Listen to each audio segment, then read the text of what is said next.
Elle s'appelle Matilda McQueer et elle est la dernière survivante aux États-Unis de la traite transatlantique des esclaves.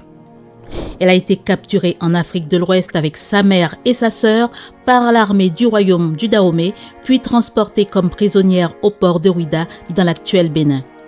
C'est là que le capitaine américain William Foster les a récupérés et transportés illégalement aux États-Unis à bord d'un navire du nom de Clotilda, le dernier bateau connu à avoir transporté des captifs d'Afrique vers les États-Unis.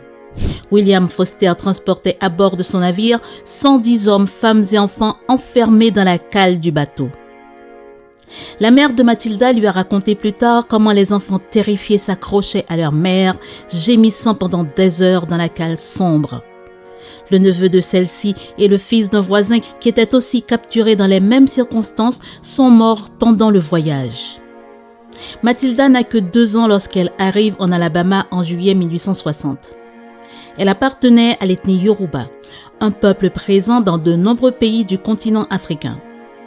Avant d'être rebaptisée Matilda aux États-Unis, elle portait le nom d'Abaké, qui signifie « née pour être aimée de tous ». Mais ironie du sort, au lieu d'être aimée de tous, elle sera vendue et asservie et son nom changé comme pour effacer toute trace de son identité. Lorsque les 108 survivants de la traversée sont arrivés à Mobile, en Alabama, la plupart ont été astreints aux travaux forcés dans les plantations locales.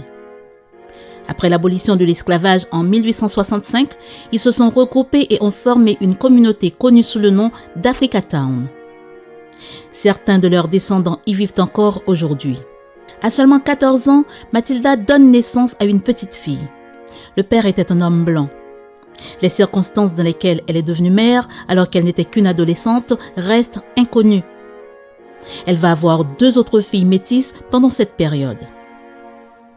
Elle ne s'est jamais mariée, mais a eu plusieurs autres enfants avec un Américain d'origine allemande. En 1931, elle a fait une demande d'indemnisation pour son enlèvement et son asservissement, mais celle-ci a été rejetée par la justice américaine. Matilda McQueer est décédée en 1940 à l'âge de 83 ans. Elle reste à ce jour la dernière survivante connue de l'esclavage des Noirs aux États-Unis.